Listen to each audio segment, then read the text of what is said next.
affected our game a bit. So we're looking forward to the second half of the year. Our guys are.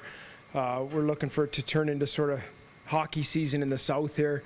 And hopefully we have some good turnouts for the second half, and hopefully we can try to replicate a little bit of a run like we did last year in the second half of the year. 4-game road swing coming up, your longest road trip today. Kind of what do you want to see from this team? Do you worry about maybe a lag in energy just because you haven't been on a bus this long with this group this year? Well, I don't want to throw a wrench in your story, but we went on a long one this year. Yeah, so, but it's still, this is a... just so you know, I think we went on like a 14-day or something crazy like that, 10 games. But this one's a tough one because we go up at Adirondack. We haven't seen them yet this year, and they're sitting winning percentage-wise right at the top of our conference. So we play them Friday, Saturday, then a quick turnaround against an always good Reading team. So it's always tough when you go up north here. But I like our group on the road. We've played well on the road this year, and when you get on the bus and you got to get in and out of hotels and log some miles and get in to some cities at some awkward times, 4 or 5 a.m. in the morning, unload the bus and try to grab some sleep and get ready for the game that day. So I think we'll be well equipped and ready to go this weekend. Obviously before my time, but I've heard a lot of stories about Cal McLean. You're well acquainted playing with him, coaching with him. What's it going to be like going head-to-head against the guy? I'm looking forward to it. It'll be a little bit awkward because he taught me.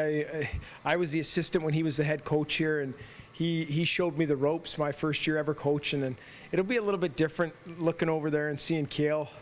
But I'm also looking forward to it. He's a great man and a great teacher of the game, and it'll be challenging, but I'm looking forward to it. There's no real hard feelings or anything like that. He's a great guy, and I'm sure we'll be able to catch up when we get up there. It's been a few years, obviously, since you've coached with him, but you feel like you have any kind of advantage? Obviously, he's probably picked up some new tricks along the way, but do you have a good idea of what he likes to do?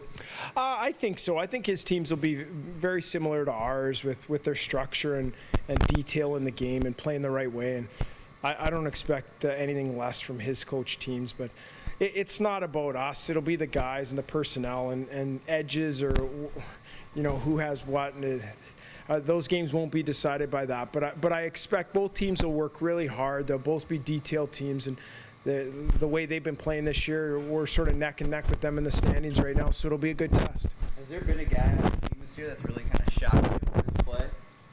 I think for this part of the year, I think right now the guy that stands out the most, the goaltending's been good. Vitek Vanacek, who was just over at the World Juniors for the Czech Republic, has been a real pleasant surprise. Not because of his ability and how he's played, but just because of his age. He's 19 years old. He doesn't know English. And for him to come over and integrate as quickly as he has and to be able to play as well as he has, I think was a little bit unexpected and impressive at the same time. And then the other guy that stuck out is David Pecan. Has really, after a slow start, he's got a couple hat tricks this year, scored a big hat trick on Friday night against his former team. He's really carried us offensively for at least a half dozen games where he's been noticeable. So he's been really sticking out offensively for our group. Going forward, what's next? What do you really need to see this team do to take that next step? Well, now it's time, and we talked about this before coming out of the break, is now you get into January and February, and sometimes teams this time of year, because it's a 72-game schedule, it's long, it's a grind, some teams take a dip, and this is where I think is the most important time of the year, and we showed it last year. If you can get some momentum in this part of your season and have an urgency level that teams don't, you can take advantage. And not only as a team, but for our guys that are trying to improve and try to get to the next level, this is a crucial time of the year, and a part of the year where you can really stand out and make a difference, not only as a team and with wins, but individually this time of year. So that's sort of our mindset going into this, and we've come out of the break playing well.